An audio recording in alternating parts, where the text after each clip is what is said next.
So a couple things about tonight. Well, let me start off with some general announcements. We have 3 more of these What's Up Wednesdays coming. Next week is April 30th, and then we have May 7, and we have May 14. Those are the 3 that we have as yet coming. Bernie and Ann are going to have some fun with us on May 7. That programming is already set and ready to go. We're going to have some fun. Bernie's giving me a dumb blank stare, but you know. He's like, you're saying it like I already know what I'm doing. I just, you know. But that is coming. I haven't figured out what I'm doing next week or the last week yet. The last week, I may go back to another Stump the Pastor thing, just where people can ask questions. And we can also do sort of an open review of the What's Up Wednesdays and what we've thought about them, how they've worked, that kind of thing. That's probably what I'm going to do on the 14th, which just means I need to figure out. And I had a couple different ideas for what I might do next week. I may conclude tonight with throwing out a couple of those ideas and almost let you guys just sort of vote and we go forward with that. So we'll see what we end up doing that way.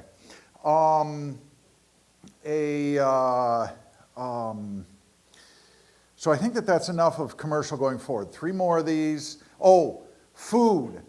I know that Dan and Sydney had said they wanted to do one and never actually got scheduled for one, so I think they'll do one of the 3 upcomings. But as of today, nobody has signed up to do food for the last 3. So there were a couple people I heard earlier talking about maybe we could do something like this together, and you know, that's a possibility. If anybody wants to be responsible for food for any of those 3, let me know, and I'll contact Dan and Sydney, who I believe are going to be a little busy this week. I think they are scheduled to have a grandkid on Saturday, maybe? Yeah, I think because Rachel's dog sitting for them, and they're flying out Friday. I think they're inducing on Friday.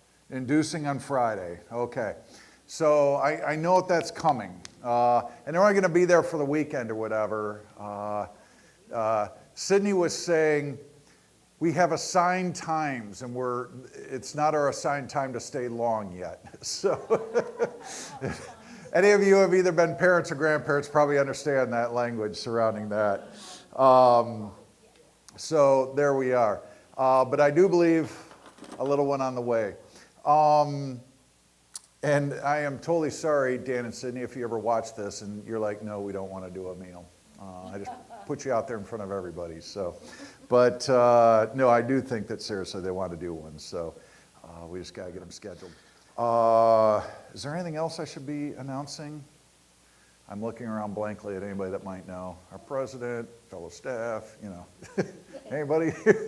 All right, maybe I've hit it all. So there we are. Is there anything else I should be announcing? No.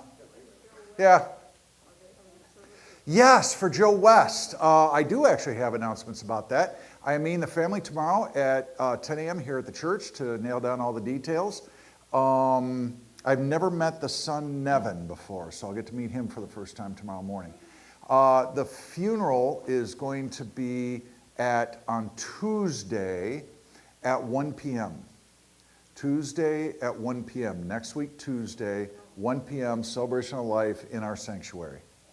Tuesday at 1.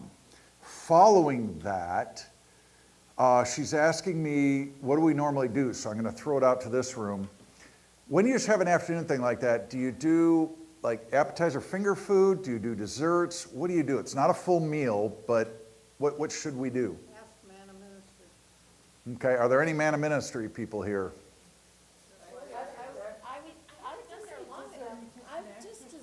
Desserts? I would say desserts. Yeah. Desserts? Okay. Coffee and desserts. Okay. The timing reason worked out because, help me out, is it Smoke Mountain Cemetery in Dinuba? Am I saying that right? Smith Mountain. Smith Mountain. By Sultana. I don't know where that is, never heard of that. East of Dinuba, okay. So I barely know where Dinuba is. So, Okay. So we are actually, just the family and I are going to be out there at 11 o'clock in the morning laying him to rest. And then we're coming back here and doing the service here. The cemetery basically dictated exactly when that could happen. And without getting ridiculous and saying, let's have a service at 8 o'clock in the morning, there was just no way to really do one then the other. And the idea was to do it all in one day, so that's why we're flip-flopped, and that's why we're going to end in the middle of the afternoon, which is not a meal time normally. So that's what's behind it. Thank you for that question. That's Do they need a meal? no, they don't want a meal. They just want to do either desserts or the finger food appetizer things. So we'll go desserts, coffee, other good stuff that way. We got tons of that lemonade, so we can always make some more of that. What else should I be announcing? And no, I've not heard anything about Phil Cherney yet. I almost contacted Greer about 3 different times during Holy Week, and I'm like, she's as busy as I am. This is stupid. Okay. So we'll try and figure that out. And I don't know if I'm supposed to announce this or not, but Carol, our former bookkeeper, is coming back around. She'll be here Sunday the 4th, but she's mainly here for Saturday the 3rd, the preschool spring fling that's going on the 3rd. So a couple Saturdays in a row coming up, you're going to have things to do here at church. On the 3rd, it's the spring fling, which is a celebration of the 25th anniversary of our preschool. And on the 10th, it's the Swedish pancake breakfast in the morning. So that's coming up. Yeah, so those are the 2 that I know of, at least there. What else should I be announcing? See, we're coming up with more announcements as we think through these things. Tonight's going to be somewhat different than what we've done. It's going to be more of show and tell. I'm going to show and tell a few things, and then you're going to get to see a short video. I think it's short, about 20 minutes maybe. Do you have a timestamp on it? With Carrie Black and Diane Aldrich and I, just having a conversation. So you're going to get to watch that. Neither of them could be here tonight. One, when she found out I wanted her to help, she left the state. And then, yeah, Diane, I just said it that way. And then Carrie, and I totally get this, it's dark by the time we're done here, and she doesn't want to drive back up the windy roads to get back up to Three Rivers after dark. So totally get it. So on Good Friday, you'll notice I'm still dressed like a pillar of pepper in that thing. So we did it right after the noon Good Friday service. So you'll get to watch our little interview there. So that's coming up here soon. What I want to talk about tonight is, first of all, Bibles. How do I pick one? What kind should I read? That kind of thing. And you're going to find I've got a pretty permissive answer to that. But I did want to walk you through a little bit about translations and things that work that way. And I'm going to go back to how the Bible originally came together, and then, not in great detail, but a little bit of detail, and then why we have so dang many different translations. And the real honest answer that underlies that question may disappoint you, but it's the truth and it's where we are. So let me get started. First thing, we have a slide to look at. This is a picture of a fragment. That's the video. Do we have the picture before it? There you go. I don't know if you can see that or not. Can we dump the lights in this room real quick? That may help. John, you're on it.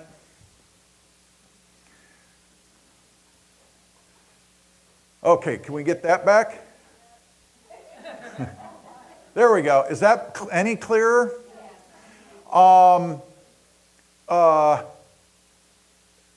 Pros, P-R-O-S, means to thee, roughly. That's a rough translation of that word. And then the next word, if you know your Greek letters at all, you can probably sound it out. That's Corinthians. I didn't check to see where it's 1st or 2nd Corinthians.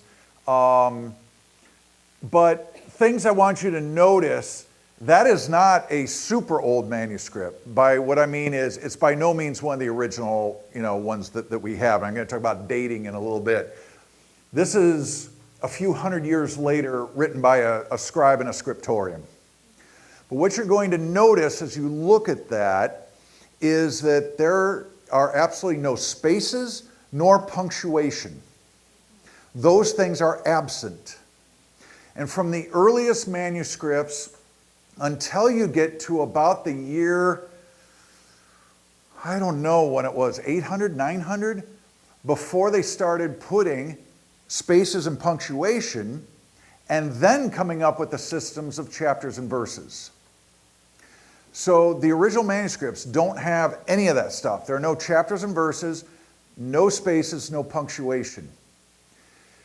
In the way that Koine Greek was originally written, again, remember it's a trade language that was meant to facilitate communication between people of different regions who had their own home languages, and everybody kind of learned the Koine Greek in order to be able to negotiate trade over boundaries, all right? So it was never a language that was intended to convey really deep concepts, and it was also sort of thought that whoever's writing this, the writer and the recipient probably know each other and probably know what each other's already talking about. And so with that sort of shared understanding, you can kind of figure it out. The problem with biblical scholarship, well, it's multiple problems. We don't necessarily know a couple thousand years later exactly what the author was trying to communicate. And we don't have the original author's original document. Nowhere until you get to at least the 1100s or 1200s, in the Greek language, do you have an entire New Testament written in Greek? Everything before that is just individual books or fragments of books. So the earliest gospel that we have that was written for us was Mark's gospel. The earliest New Testament book was probably 1 Thessalonians. 1 Thessalonians probably dates to 45 or 48. So you're already roughly 15 years after Jesus, putting his death and resurrection between 30 and 33, somewhere in there. If this is 45 to 48, you're roughly 15 years behind. Mark's gospel is usually dated to the late 50s, as late as 60, 61, somewhere about there. Now, the earliest fragment in written form that we have today from any of those dates from the late 100s to the 200s. So we do not have the original Mark, Katamarkon, according to Mark. We don't have that. We have a copy of a copy of a copy, and when I say we have a copy at the end of that, well, we might have in one of our manuscripts might have chapters 3 through 7. Another one might have chapters 5 to 10. They're fragments. They've disintegrated over the ages. And trying to find a whole gospel, again, you're 300 years after Jesus before you start getting whole gospels put together that we have in existence today. And lo and behold, we can find very different ways that they're written from the same era. So in the 300s,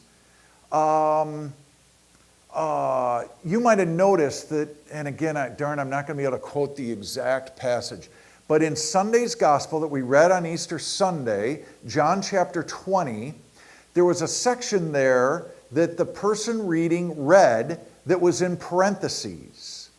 The 6:30 service had all written out for everybody, so the other ones didn't. Sorry about that. So at 8, 9:30, you're just listening. But at 6:30, one of the sentences they read was in parentheses. And guess what? One of our fragments from the 300s has that sentence. The other one from the 300s doesn't. Which one's the right one? the honest answer to that is we really don't know. You get a bunch of biblical scholars in here, and each one will tell you which one's the truer one, with a lot of vim and vigor, and they'll disagree with each other. And so when you go to do biblical translation, you have to ask which fragments and documents are you using, where are you going to, and where are you getting that. That is, if a translation or English version is even using the Greek New Testament as the basis of its translation. What a whole bunch of our modern day translations use to translate off of is the King James Version. They take that as their starting point and go from there. But that gets further complicated.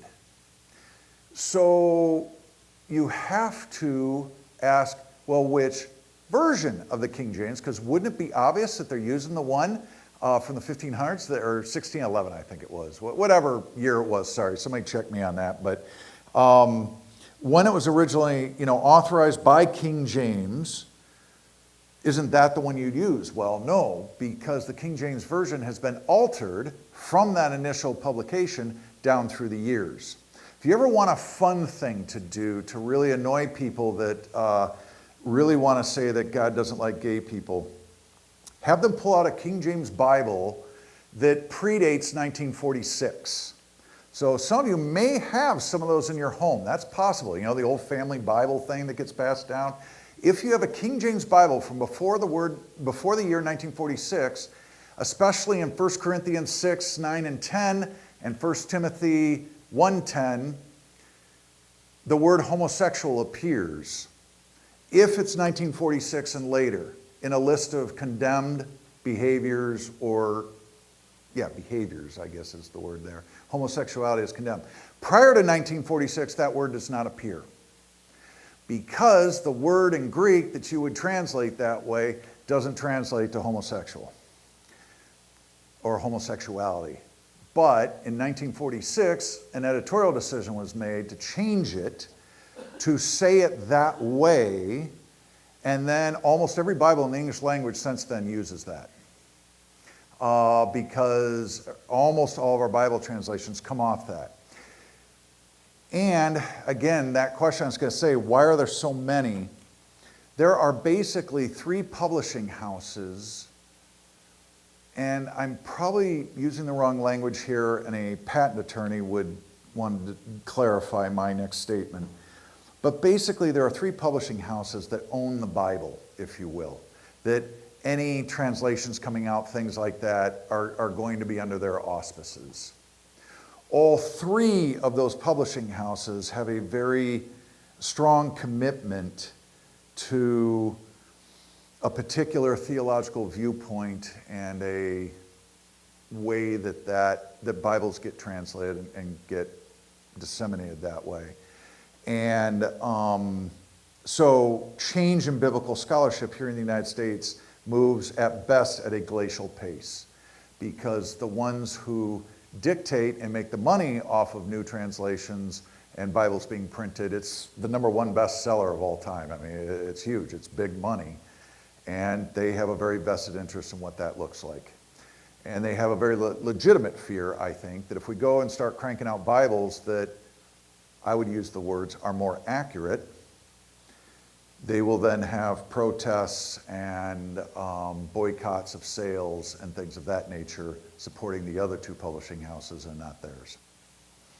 And that's just one of the realities we have here in the United States. So that's one of the disappointing things about Bible translations. But with that, I want to dive in. Couple things for you, fun toys that I'm going to share. The first one, Zondervan is the publisher of this one, Parallel New Testament in Greek and English. So when you look on this page here, actually let's go with house lights back up until we turn on the video, which is going to be a little bit here. The King James Version's down one column, the New International Version's down the other one.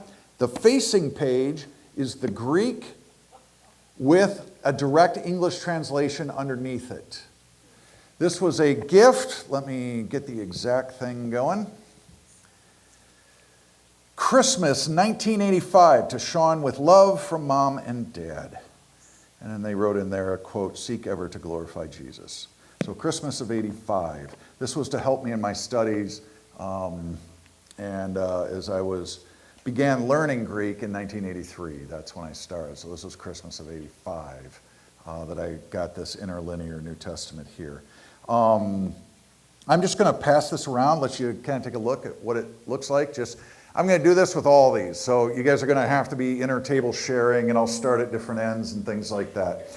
Let's talk about your handout that you've got there. The reading that you have is next Sunday's gospel lessons, what's going to be read in church, and it's what I'm preaching off of.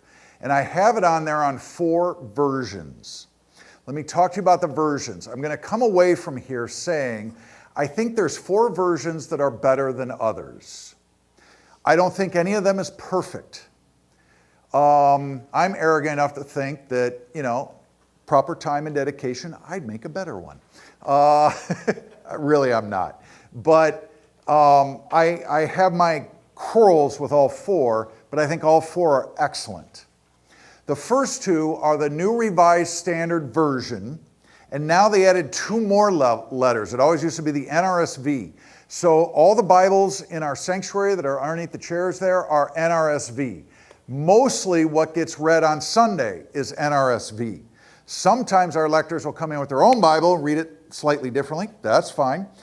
Sometimes I ask as the preacher, can we use one of the others? And so then what Patty produces and puts up there on the lectern is something else. But normally, are you okay? Yeah. Okay. Normally, on a Sunday, you're going to hear the NRSV in this congregation. UE means updated edition. They just did it last year. I can't tell that it updated all that dang much. I think what they're after is selling another incredible boatload of Bibles for congregations all over the United States again. So everybody that used the NRSV now has to have the latest one, and let's go spend money and get all new Bibles everywhere. I'm sorry to be that cynical, but I haven't found that many differences in the UE from the basic. And the publishing house that we use just switched over to UE exclusively this month. Easter marked the changeover. So there we are. So that's that one. The one right below it is the New International Version, the NIV. The NRSV, now UE, and the NIV are excellent translations, and I use that term carefully when I say translations. What they try to do is go back to the ancient Greek, using the most recent manuscripts that they've got, and trying to faithfully render that into English that is today's readable English. In that, both of them came across stumbling blocks. There are words that just don't translate well. Remember when we preached on the Lord's Prayer, we came up with, in the Greek it's only this many words long, but in the English it's this much, and if we really translated all the tenses, it'd be this much. It's hard work doing that. The way the 2 worked was this. When it came to a stumbling block point, the NRSV tried to sacrifice the English to be more true to the Greek. The NIV did the opposite. It sacrificed accuracy for more readability in English. I think both are perfectly acceptable ways to do it because it's impossible to do both simultaneously. So they are 2 excellent translations. The NIV is the older of the 2 now because we have this updated edition of the NRSV, but both really tried hard to go back to the Greek manuscripts, doing the best work they could with the top scholars and trying to come up with pretty darn accurate translations. Also, they used language that you probably have to have at least a high school education to be able to read it and understand it. This is not lower grade reading material, okay? The next two that are on there, you're going to find the Message and the CEV, Contemporary English Version. Those are the next two. I don't use the word translation. I use the word paraphrase to describe them. And again, trying to be accurate there. Both of those two set out to make a very readable Bible with a lower level reading level. Almost like upper elementary is what they were aiming for. There's some exceptions to that, but they really tried to use very readable words that just about anybody could understand, and were very willing to use modern colloquialisms and words to just sort of glaze over what you might call more biblical words. So, when you hear Jesus talking about coins or currency in the NRSV or the NIV, it's going to be translated as a denarius or denarii or whatever, okay? You're going to get the name of the coin that's sort of accurate historically. In the CEV and in the Message, you're going to hear about dollars. They're just going to put it that way. Make it so that you can understand it in today's language. They're not trying to be accurate to the sort of the root of the word. They're trying to be accurate to a general understanding today that nearly anybody can hop on board with and go. I will tell you that I use pretty faithfully all four versions of these, and I bounce around. Eugene Peterson is the author of the Message. He did this almost as a solo effort. He did have some other people help and he credits them, but basically it's Dr. Eugene Peterson's translation. And he dove in on this and tried to make the Message be something that just about anybody could read in today's United States. That's what he went for. And I think he did a pretty darn good job. There are times when I read it and I think, I'm not sure I would have gone that way. The other thing that's interesting about, you probably can pick this up on those yellow sheets, he gave up the whole chapter and versing thing, almost. He sort of keeps it going down the side and says, right now you're somewhere between verse 9 and 12, because I'm just freely translating this, and I might start with verse 11, pick up 9, go to 10, and then go to 12, as he makes it readable in today's language. When you read the NIV or the NRSV, sometimes you get this feeling that I didn't find the subject of this sentence until I got 3 verses down. Because that's how the Greek is written. It doesn't always start subject, verb, and then get into your adverbs and adjectives and everything else. Sometimes you've got to try and figure out what the subject is, and you're reading down a whole bunch of those lines again with no punctuation and no spaces, trying to figure out where you're at. So as he chaptered and verse things, just kind of lets you know you're in about this verse roughly.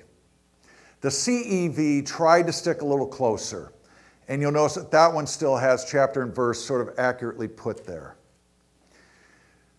Again, when you start doing that and saying, in today's language, this is what the Bible says, you're obviously already taking a step away from what you would call biblical accuracy.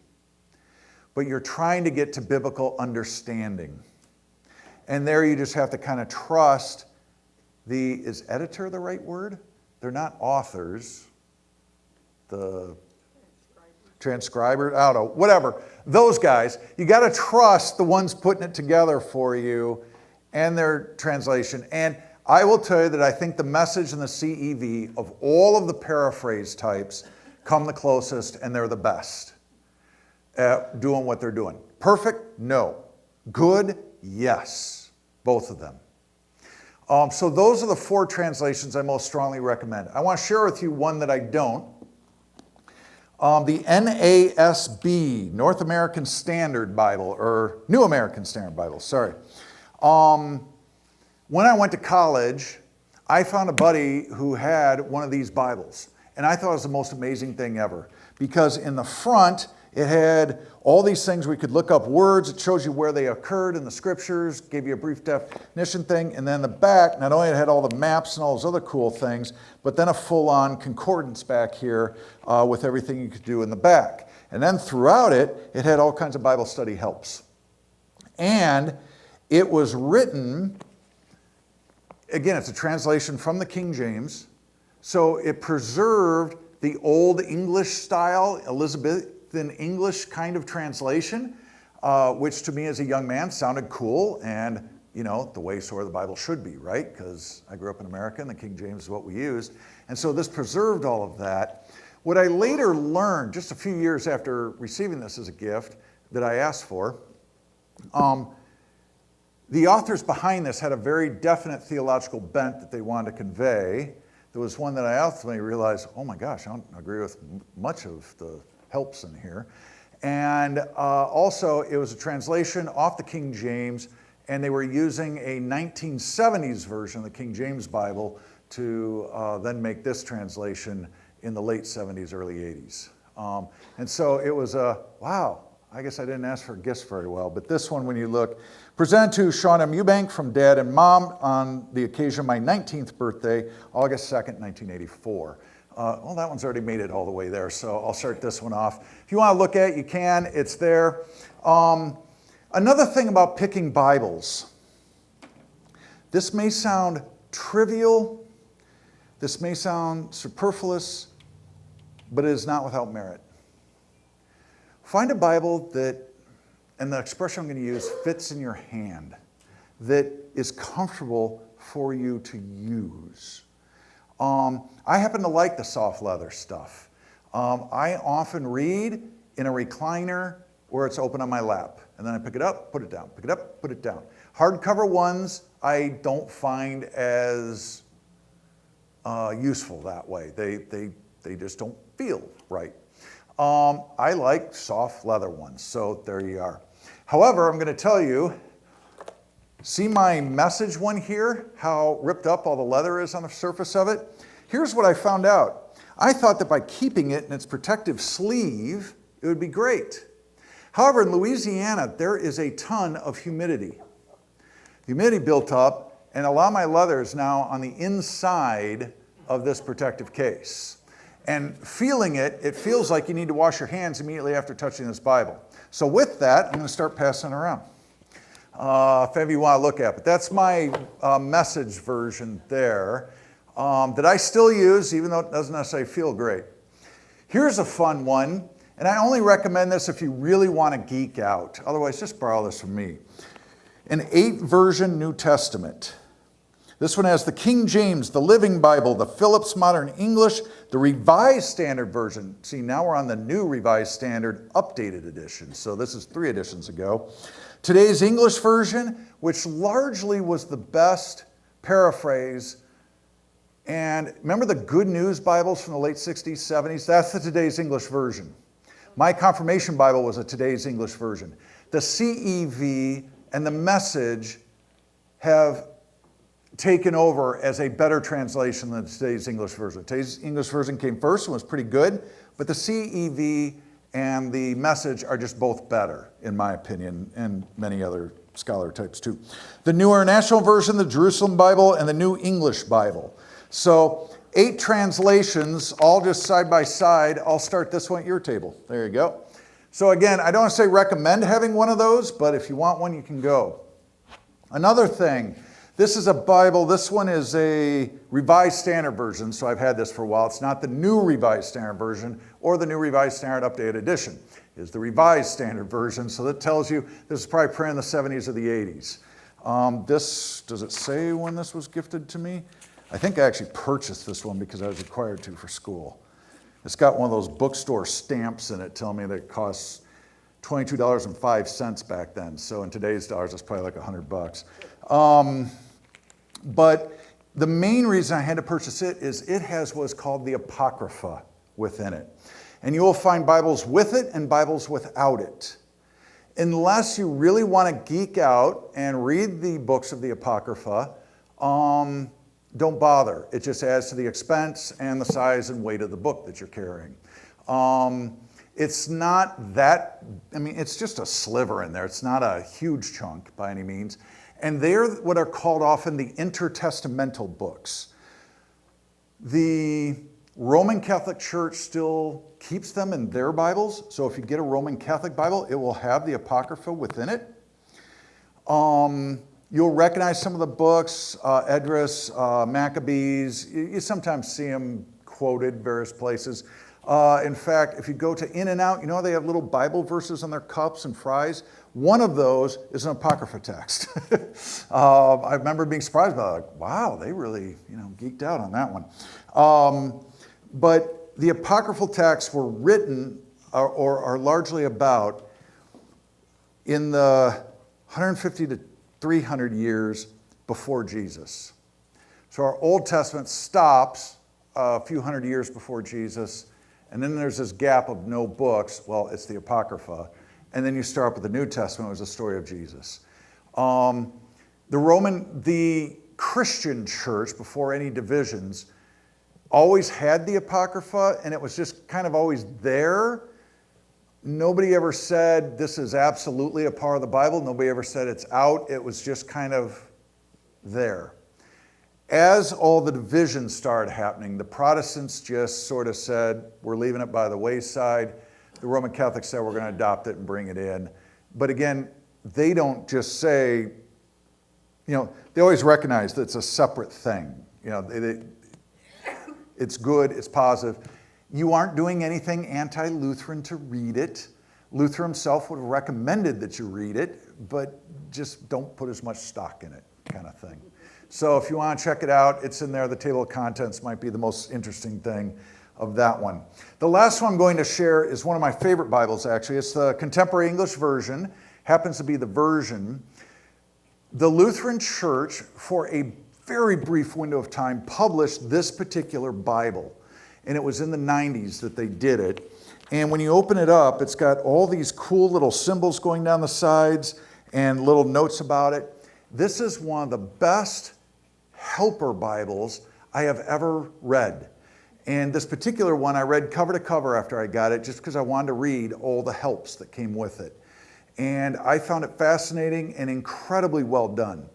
So they made a study Bible out of a CEV paraphrase, and they tried to make it accessible for everyone from about a third grade reading level up. And I thought it was brilliant and one of the best things the Lutheran Church ever did. And about 2 years after they started publishing it, they quit publishing it.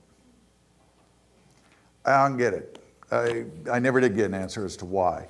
But I found this to be an excellent, wonderful, fascinating, well-done Bible. I happen to own, I think, 2 or 3 copies of this, just because when I thought they weren't publishing them anymore, I gobbled it up. All right, we're going to switch. We're going to go to the video. John, can you kill the house lights again? And I will ask Gia to fire up our video. Again, this is a Good Friday conversation, and our topic is, what do you find useful for at-home devotional reading? So we're moving from the Bible itself to other help. Well, hi there, everybody. I'm here with Diane and with Carrie, and I'm going to let them introduce themselves more fully in just a moment. But one thing these two have in common is I have learned things for my own devotional life from both of them. They have shared online resources, they've shared books, and I don't know if you're aware or not, but who writes that call to prayer that goes out every single Monday morning at, I think it's 6 a.m.? But that's Diane who actually writes that thing for us. So with no further ado, I'm going to let the two of them just give a brief introduction, their name and maybe something about how long they've been a part of things here or anything else they want to share. Well, I'm Carrie Black, and I've been a member of this church for about 52 years. I was raising children at that point and going to school, so my devotional life has changed. So we'll talk about that later. But I love this church. It's my family. And I'm Diane Albrecht, as he said, and I've been here for a little over 40 years probably. And the first time I walked into Christ Lutheran Church, I fell in love with it. And so I knew I was home. And because of that, and just the love that I've received here, it has deepened my faith. And part of that then is discovering spiritual disciplines that help me grow in my faith, and then help me be able to serve the church through the gifts that God has given me, and taking the time to develop those. And the very basis of that for me is a devotional life. If I didn't have that, I would be here, there, and everywhere, and not very focused.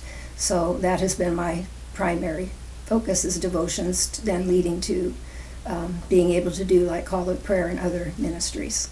So I love that, how you talk about the devotions that you do make it possible then to serve and to do other things. That's absolutely brilliant. Well, one of the things I know I've struggled with is just even what to call this. My guess is many of you who are here tonight have even heard me refer to devotional time, spiritual disciplines. I've been just Bible reading, devotions at home. I've been doing all sorts of different words for it. Carrie introduced me to a phrase that she used. What was your phrase? My phrase is a holy habit.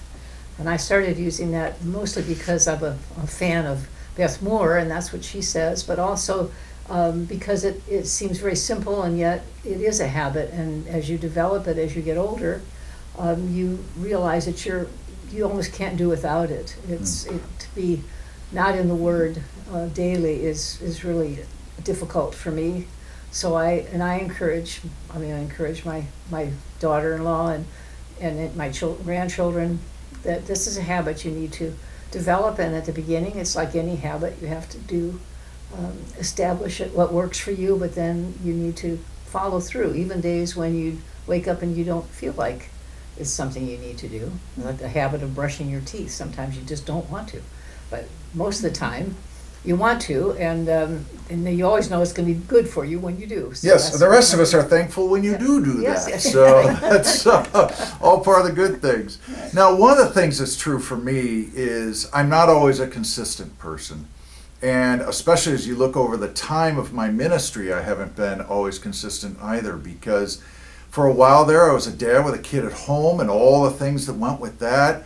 The different ministries had different demands and timing and things of that nature.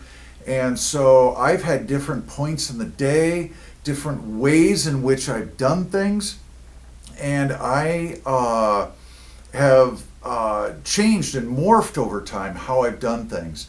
Diane, I'll start with you, but tell us a little bit, both of you, just about different times in your life and where you are now. When and how do you carve out time for this? And how do you get centered in that? Mm-hmm. Well, I appreciate Carrie's comment too about a holy habit, but the fact about that truly is it is a discipline. And so at some point I had to make that decision that this is a discipline, like working out or taking your kids to school and being on time, things like that we develop habits throughout the day. And so for me, I did make a conscious decision to make that a priority. And that was probably when I started working in a job that let me, dictate what time of day to do that. And I mostly had 8 to 5 jobs, so I was able to get up a little earlier and do that in the morning. And we're not talking about a half hour even. We're just talking about a little devotional, taking in what that said to me today and what I need to hear. And then that's it, a little prayer and off you go. And because you start that habit, it really does enlarge your faith, and you'll find yourself with a better recognition of the gifts you have and how to use those. And those devotions also encourage you. And that's what's huge for me. It encouraged me to go to work, and a reminder to do the best I could for the customers that I had. And so just remembering that I work for God truly, and so it's Him I'm serving.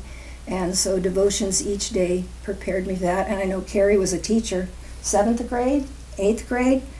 I would have needed an hour of devotions if that was me. So she gets kudos for that. But so that's me. Carrie? Well, as my life changed and evolved, I had more time, of course, as a retired person. my boys were growing up, I was also working as an instructional aide and going to school to get my teaching credential. So I didn't have a lot of time during the day. So nighttime was usually my time for devotions then. I would read the Bible and do some occasional readings. I had several different devotional books that I really, really liked, which I brought along to share later. And I also always use, from the time we've been getting in the Christ in Our Home devotional. So I've done that at night. Once I retired and I no longer had grandma duty, then I began doing my devotions in the morning, and I can spend more time, and I have a corner that I go to do it. But I'm like Diane, that I feel my day is not complete unless I do that. And when I used to teach, I used to actually, obviously, since I taught 7th and 8th grade, I would pray throughout the day for them, because I knew them, and I knew how hard it is to be that age. And so it was a reminder to me always that this is a sacred position that I'm in, and I always felt that it was. I didn't feel like it was a job. I felt like it was a calling, and so I loved doing it. But I did need God's help sometimes with some of the challenges that I was faced with, and the sorrows and the happinesses and all those things. So God would always. I mean, I pray pretty much all day. Yeah, just because I feel like I pray when I see something beautiful. I pray when something breaks my heart. I pray pretty much all day. So I just feel like that's such a gift to have that be able to do that, and to feel that closeness to the Lord, that I know that no matter how simple my prayers are or how profound they are, God hears them and loves them. One of the things that Carrie just touched on for me is a lot of my prayers are more of a rambling conversation with God. Yes, I have specific times and specific ways that I pray, but just throughout the day I have that ongoing conversation, and it's, I think most of the time it's internal and other people aren't thinking I'm talking to myself, but at least I hope that's the case, but it's just there. The other thing that she mentioned was just seeing things like out in nature and something that is beautiful, something that lifts the spirit. Now you can tell by the way I'm dressed, we're filming this on Good Friday, and you'll have heard my Sunday message by then, where I talk about finding an Easter message in a tree on my property. But that's true. I can see beauty and new life all around us, and that helps. But for me, what has really helped over the years are different devotional materials. And I've also noticed that in my life, I go through seasons where for a while this one is most helpful, but then I shift and now something over here is more helpful. And so having a plethora of resources available is wonderful. And my goodness, do we ever live in a time and a place when it's actually kind of easy to find devotional materials. And what I've asked these two to share with us now here is some of the ones that they have found most helpful, that have been there. Now, don't worry about trying to jot down notes while they're talking and everything. Anything that they reference, Jack is going to take a nice upfront picture, and we'll also create something of a bibliography that we're going to hand out on paper to you. So you don't have to furiously write. You can just listen as they describe some of the resources that have been helpful to them. I don't know if one of you wants to start, but I'll turn it over to the two of you. I'll start. Pastor had mentioned the Christ in Our Home devotional, and the church provides that for us. You'll notice that there's a basket at the Welcome Center where there are these little books, and those are the Christ in Our Home devotionals. And that is such a blessing for the church to provide those. It's free to you to use and free to me. And they are wonderful, and they cover 3 months at a time, and there are like 10 different people that contribute. And so you get a different flavor from all of these different people, and that is so great because we aren't all the same. And so you're getting 10 devotionals in one little booklet written by different people. And so I find that that's the one I start with. And then I usually have one that I prefer for the seasons of the church, Advent and Lent and some of the others. And so those then keep me into the liturgical year of the church, which I appreciate. And then I just have favorites like Carrie will mention. And these are diverse people from different faith institutions, not just Lutheran. And some of them are classics, some of the old timers. And so it's just a wonderful challenge, because in every one of those devotionals, there's something that I hear.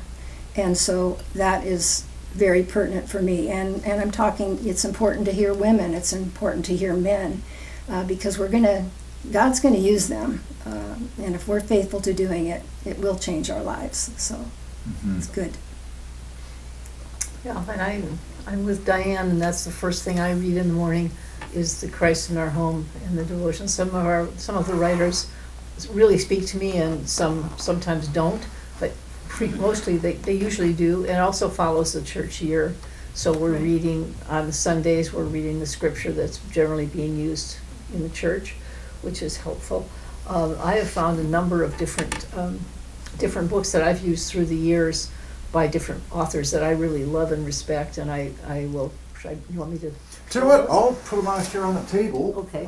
for you, and that way you can just kind of thumb through. She has a whole basket of different books that she brought here along with her. Yeah. So I'm going to set some of them out so that she can start talking her way through some of them here. Okay.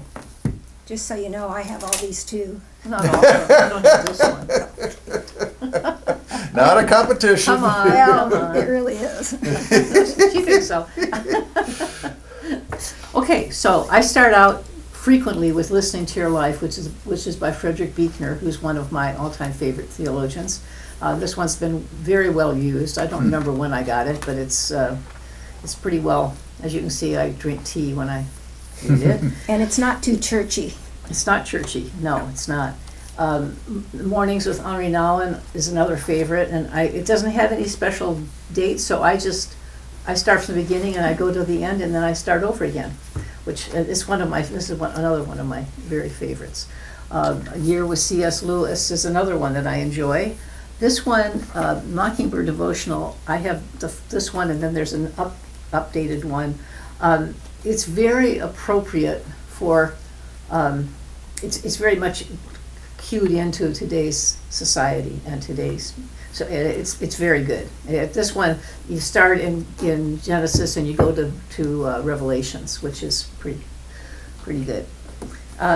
These are some just classics about prayer and the path to spiritual growth by Foster. I have a couple by Foster They're in here. the church library. And the church library, and this one can go in the church library. C.S. Lewis is another daily reading that I do frequently, but I don't usually do Buechner and Lewis together. I do them separately at different times of the mood I'm in. This one is a book that actually Barbara Young recommended to me. It's called Every Moment Holy, and I just got it not too long ago, and it has liturgies for every possible thing you can imagine, from getting a new dog to doing the laundry to cooking a meal. It's very it's lovely. I'm not aware of that one. It's good. It's really good. This one I like. It's just different readings for a joyful life, the way of gratitude, which is it has all kinds of Wendell Berry's in here, and Henri Nouwen, Mary Oliver, Joan Chittister, all kinds of really lovely writers, and it keeps you reminded of when you being grateful, which sometimes I don't necessarily feel that way. Yeah. So it's a reminder to be grateful. Now I don't read all of these every day. just so you know, I do other things besides that, but these are my favorites and my staples that I go to most often. Are there any now on the table that you'd want to add real quick, just from your own? Well, now that we're a society with phones and all that stuff, I like one that I can get on my phone, which is an app called Lectio 365. And they have just small, short devotions 3 times a day, morning, midday, and then evening. And just to hear somebody's voice share these things. And it comes from England, so there's a nice little accent with some of the people that speak. And there's a leader and then a different reader of some stationery. It's very powerful, and they use a format of Lectio Divina, which they read the scripture 3 times, short scripture, and they ask the questions, what do you hear, what do you see in this reading? And then you can ponder that while they do their prayers and stuff. So I highly recommend that. And that's something I can do while I'm resting, which I have to do often. So it's very powerful for me. That's one. Yeah. Online resources are something that I will tell you, earlier in my career, as online things were just kind of coming along, I was somewhat skeptical. If I couldn't hold the book and feel it and almost smell it, it wasn't good enough for me. But my goodness, I have shifted, and these two have both helped me. Both the resources just mentioned, which we're going to show you an example of in just a moment, but then also Carrie introduced me to just different authors who will put things out, and sometimes at irregular intervals, sometimes regular intervals. One of the ones that she shared with me that over the last month or two I've really been enjoying was one written by Diana Butler Bass. And she is an incredible author and a church historian, and she brings this depth to what she shares. And one of the things I love about it is it's on my computer. Because sometimes when I'm doing devotions, I have my chair that I go to. And if you've been up to my office, you know I have a chair that I sit in to read. At home, I have a chair that I sit in to read. And I do that. But sometimes it's nice at the computer to just say, I'm going to stay here, but I'm going to take 5 minutes and do something different than my regular work or whatever it is that I'm doing there on the computer, paying bills, whatever the case may be. And it's wonderful to have it right there where it can almost interrupt my day. And I have found that to be helpful and good, and to have that just kind of slip in there amidst the regular work that we do. Well, we should probably wrap up our conversation. Is there anything else that the two of you want to share today before we let these people go? I would just say to encourage you to start a daily devotional time.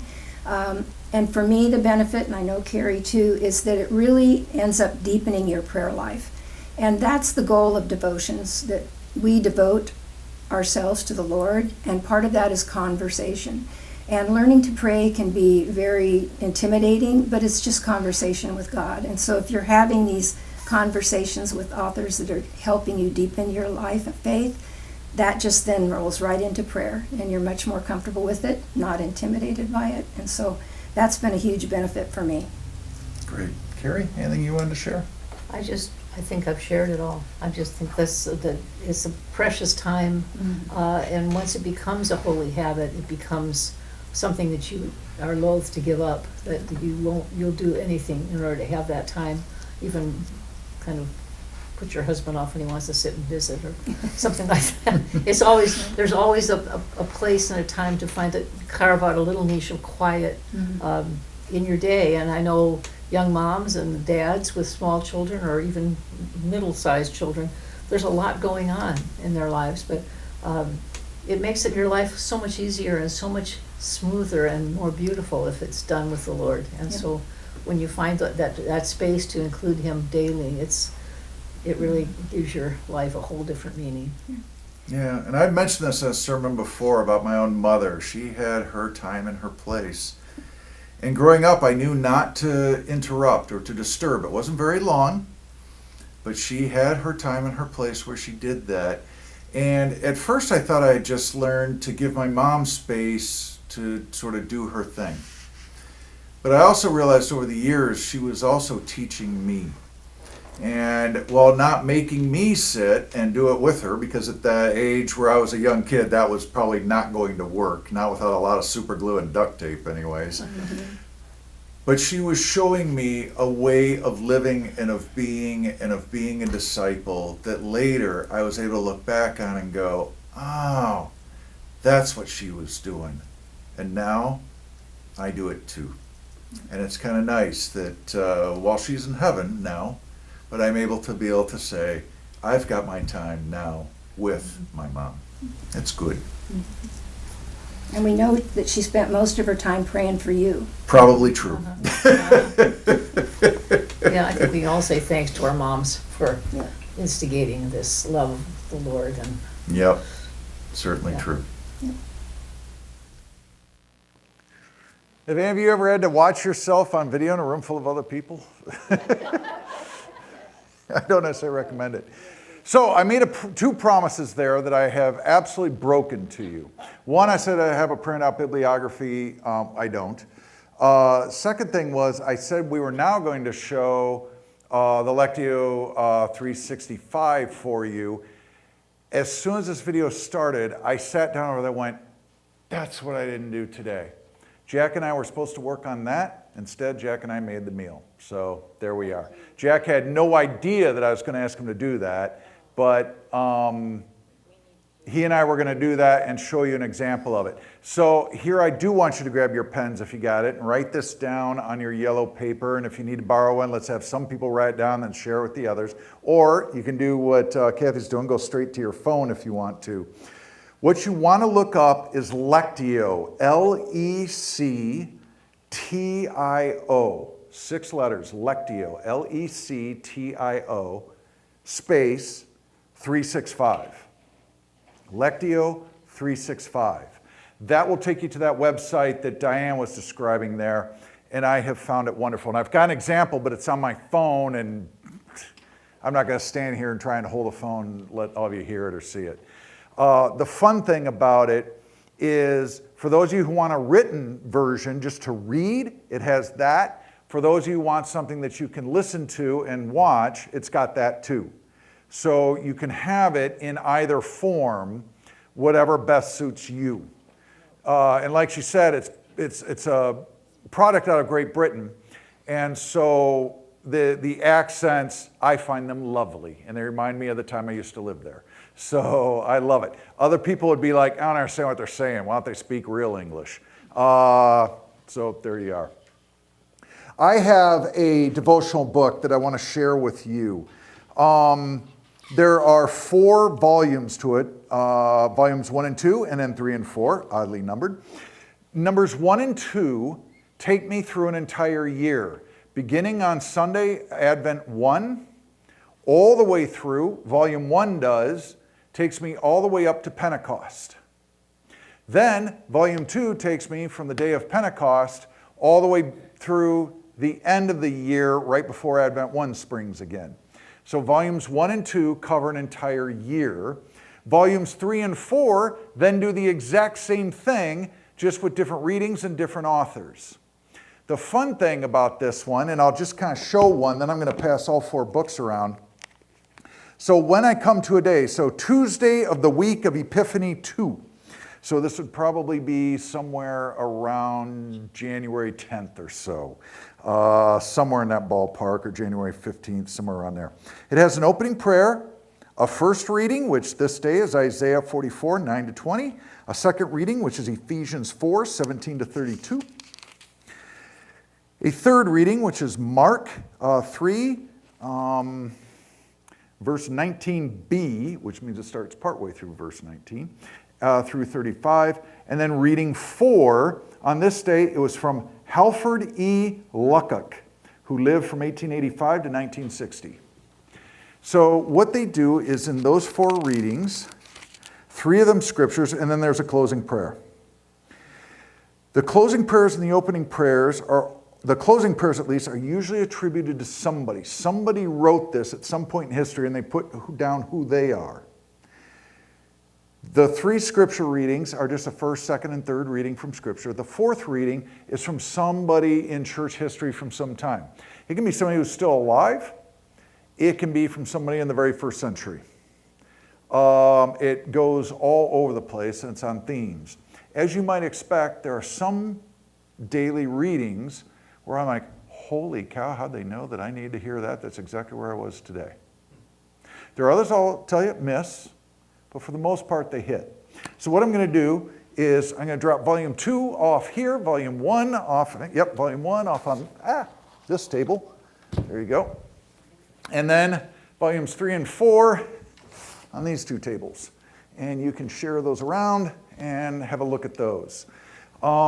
Those are ones, they were gifted to me when I left Bakersfield. A member of the congregation there, Jack Clayton, gifted that set to me. as I left there. And in my ministry since, I have used them and put them down, used them and put them down repeatedly all the way through last year. When I got here February 1st, I figured out where I was. So I'd missed the Advent, Christmas, and some of the Epiphany season at that point. In fact, Lent was just about to start. Lent started, Sunday's the 4th. Lent started on February 7th. I started right then and went through all of last year using volumes 1 and 2. This year I've not used volumes 3 and 4. I've actually been using more of the online resources that Carrie and Diane turned me on to over the course of the time that I've been here. And that's what I've been reading more of. I use a lot of the same authors that they referenced. And oh my goodness, is there good stuff out there. Here's my recommendation. If any of the books that they talked about are ones like, gosh, I wish I could look up that book. I don't know how soon. Jack, roughly when will tonight end up on our website? By tomorrow, noontime, if not sooner. Tomorrow noon, he is saying it will be up on the website. Just scroll through, get to the point where the video is, and then hit pause when the book that you want to talk about comes up on the screen, and then you've got it there. And then you can look it up. If you want to approach Carrie and ask about any of those, she would probably be ecstatic. I imagine that would be her reaction, and she would share abundantly with you about that. Diane fled the state, so she's not available to you right now. Questions, comments, anything else that anybody wants to share off what we've shared so far? All I know is, I don't know how many years I've been doing it, I get up like at 5 and have my devotions. My regret is that I didn't do this when I was raising 5 little people. And I'm looking back, I'm not quite sure where I would have found that time without being bothered, but it sure would have been a lot more help. Yeah. There you go. Yep. And my time of day shifts.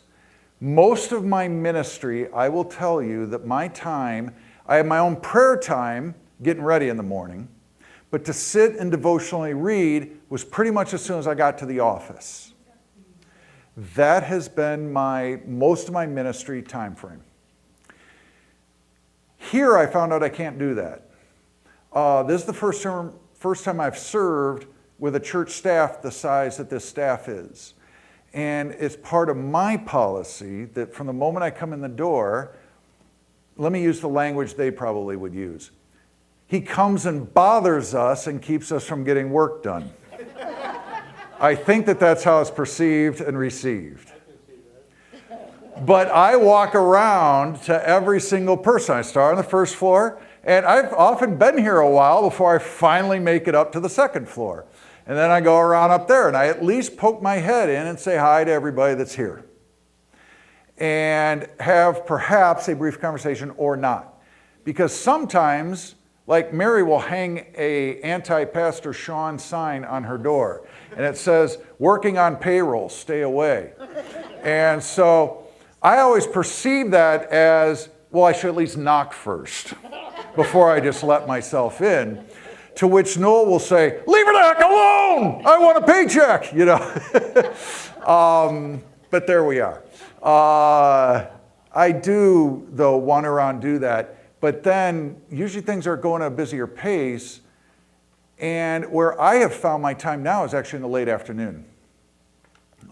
Somewhere after 2, 3 o'clock, the meetings simmer down, everything like that. And that's when I find my time to read and have my devotional time. That's my timing is just shifted depending upon which job I'm in and where I'm at that way. So here's the encouragement to all of you. Nothing about this is mandatory. This is not you're not going to heaven if you don't do it. You know, no fear tactics, no nothing like that. This is meant to be something that is helpful and that truly makes a difference in your life in a positive way. And if you're not doing it all, just start simply. Use one of these Christ in our home things. They are pretty brief, and when you look at them, it has an initial like Bible verse here that you can look up more if you want to. It's got the citation up here, and that just quotes one small part of it. Somebody then writes just this brief amount of a little story to help you think through it and to feel your way through it. And then it encourages you to pray for, it has a little prayer there, and then it encourages you to pray for particular things, and then gives you further readings if you want to do more readings. And that's it. I mean, this is pretty short and simple. Augsburg Fortress puts out Word in Season. Yep. That was the one that my home church was touting, and then Christ No Home from here, so I started using Yep. both. Yep, they are there. And I've written in the past for Christ in Our Home. In a very similar way, my buddy Paul back in Michigan does an online devotional that will come to your email inbox. He does it for Advent and he does it for Lent. And many of you, I think, did the Lenten one this year. We put out a thing saying, if you want to use this thing, go ahead and do it. And so I would occasionally hear from people, hey, those devotions are pretty good this week. I wrote 2 of those. I think I came up about mid-season of Lent, then I was like in the last week. Luther Seminary, I also get that one, and I get the welcome one. Yep. And the Luther Seminary one, Brian wrote one. I was reading that one, and wow, that was Brian that wrote that. Laura Zeal. Oh, I missed Laura. Okay, I missed that she wrote one. Did hers before Paul did, or Brian did. Before Brian did. So I may not have started already by that point. Yes? Well, you were talking about translations, it popped in my head. Martin Luther did a translation into German. In a German, yeah. Have you ever learned anything about, how did he do? His translation, and I'm just going off of my New Testament professors, or I'm sorry, professor of church history's take on it, that what Luther wrote wasn't bad, considering what the limited access to source material that he had. His was a pretty decent translation, but he also aimed it to be at what we would consider about a 3rd grade reading level in his German there. He wanted the people to be able to read it, and so scholars tend to thumb their nose at it a little bit. But he was really trying to make something that everybody could read and use there in his time and place. And in that sense, I'd say he knocked it out of the park. He did great. Translating from the Greek. He had access to the Greek. He knew Greek. He just didn't, what he had access to were Greek translations of the New Testament that were available in what today we would call Germany. And those weren't necessarily the most accurate things you had going there. One of the problems we have with translations too is that when they were being mass produced, here's how it worked. Picture all of you being scribes. Each of you has your writing desk that you are standing at. It's not a sit-down thing. It's almost like a podium or a lectern, like what we read the scriptures from on Sunday. So picture you've got something like that, and you all are at your writing desk, and somebody is sitting up front reading like the Gospel of Mark, the beginning of the good news of Jesus Christ, and just starts off reading it in Greek to you. And you're writing it down as you hear it. Now, in English, we have words that are the same, but they mean very different things. We have 3 different versions of the word there. We have at least 3 different ones of your.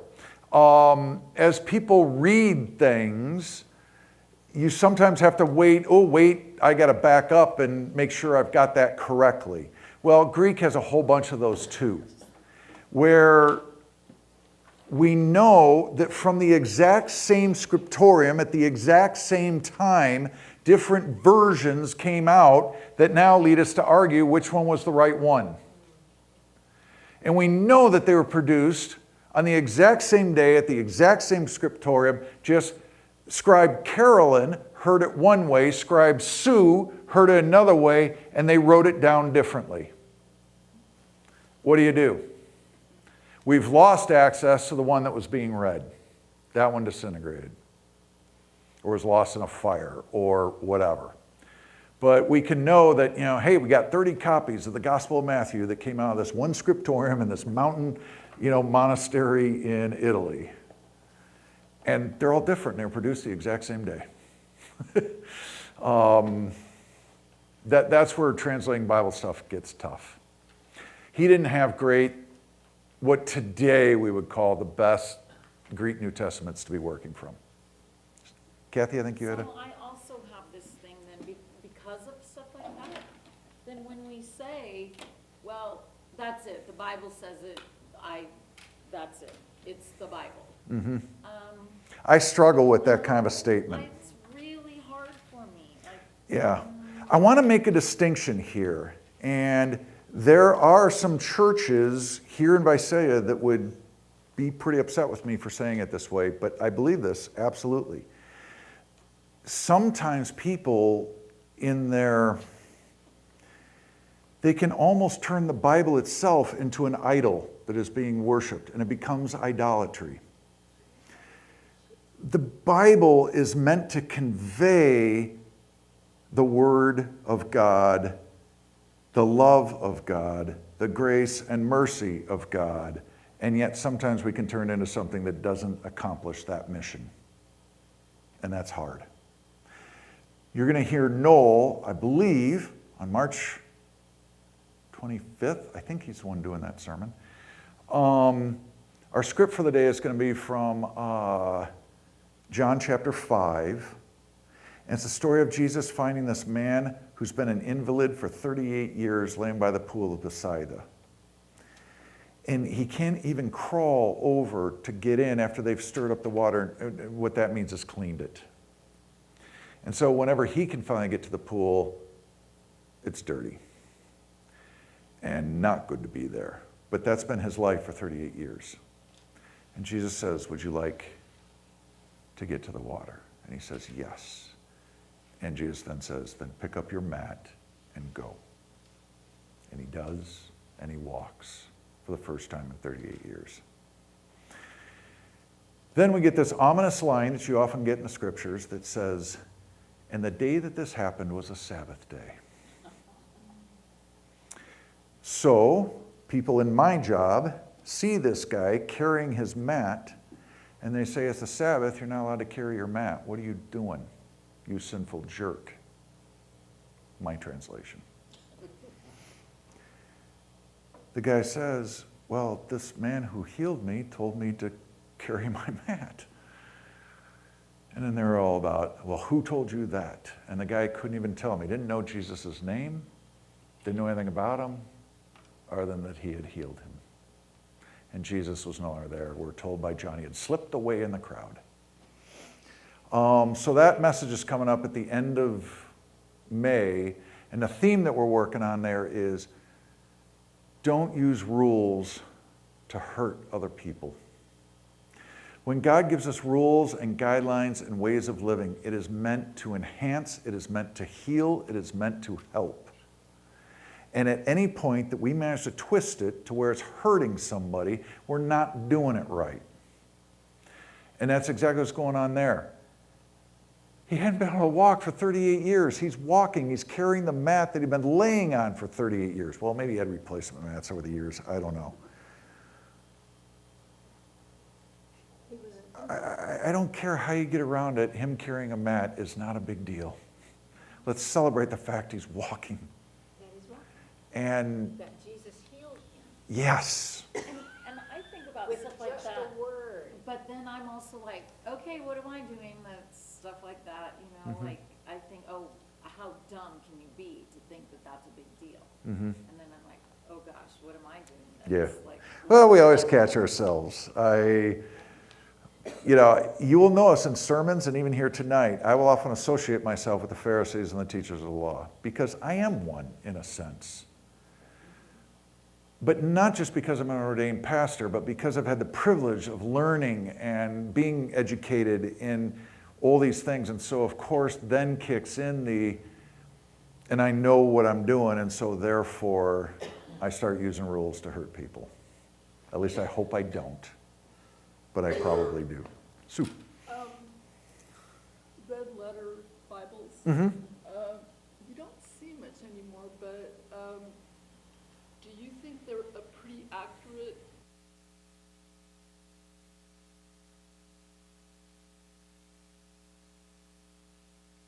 I think that they do red letter translation. So that you know, what we're talking about there is the words of Jesus. So it's only going to be in the 4 Gospels, are in red.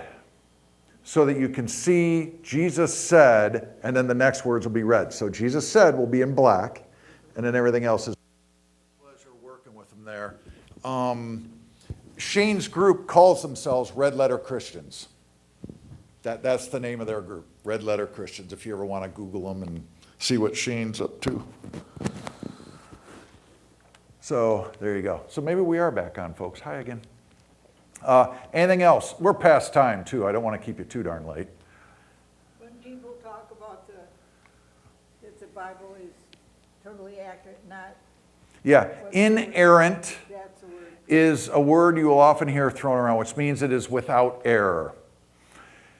But then they got to start,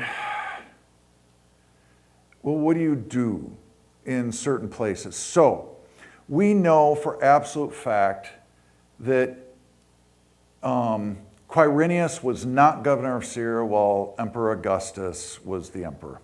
He died, then Quirinius got appointed by Caesar, Tiberius Caesar over in what they called Syria, their region there, which was over the region.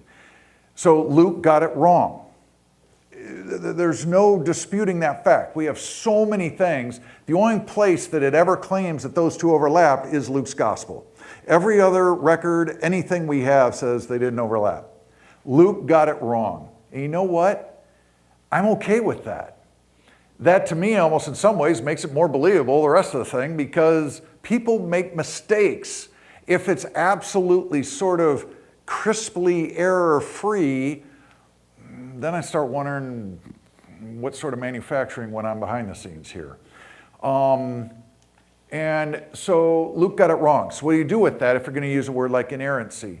You also have a problem of, in Timothy it says, all scripture is, oh gosh, now I'm blowing the quote. Basically good for building you up. And does anybody know the quote right offhand? Spirit, yeah. It is inspired and good for, I think the old word is reproval is how I learned it as a kid. The problem is that the author of 1 Timothy is not referring to its own letter. It's talking about other scripture is. It's not considering itself scripture, and yet now we apply that to Timothy and any other later books that came and got added to the New Testament. When Timothy was written, it wasn't talking about itself.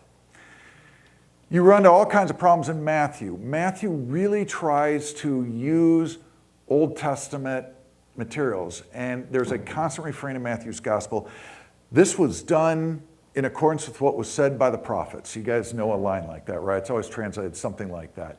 That line keeps getting repeated over and over in Matthew, and Matthew is littered with Old Testament quotations. The problem is if you read the ancient Greek, we're pretty sure that Matthew's Hebrew wasn't very good. He could do it, but he wasn't great at it. So maybe he was a Hebrew-speaking person that just wasn't all that great at, or maybe he's somebody who learned it later. We don't know. But in the Palm Sunday triumphal entry, there is no way to read the original Greek other than Jesus is somehow riding 2 animals simultaneously. Because we read it that he was riding on a donkey, the foal of an ass. And we try to make that into one animal because that's what we do. The problem is when Matthew is quoting the Old Testament reference there, he's quoting Hebrew poetry.